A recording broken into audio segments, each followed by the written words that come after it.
Shqipëria mbylli 3 mujorin e fundit të vitit 2025 me një bilanc demografik pozitiv, por me sinjale shqetësuese të numrit të lindjeve.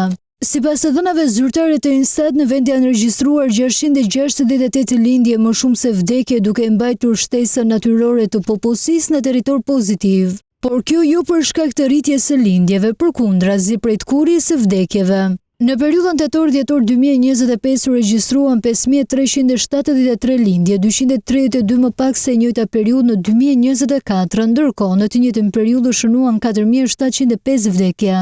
Nga 12 qarqe, vetëm 7 prej tyre kanë shtesë natyrore pozitive, ndërsa 5 të tjera shënojnë humbje neto të popullsisë. Tirana del sërish lokomotiv demografike me 1547 lindje më shumë se vdekje, duke mbajtur mbi supe peshën kryesore të shtesës natyrore të gjithë vendit. Në skajin tjetër qëndron Fieri, ku janë regjistruar 120 vdekje më shumë se lindje, duke e futur qarkun në bilanc negativ. Pamja është edhe më zymë kur shihesh shpërndarja e lindjeve, vetëm në një qark ka shënuar rritje të tyre krahasuar me fundin e vitit 2024, ndërsa 11 të tjerë janë në rënje. Tirana kryeson me 2589 lindje, ndërsa Gjirokastra mbyll listën me vetëm 70 foshnja të lindura në këtë 3 mujor.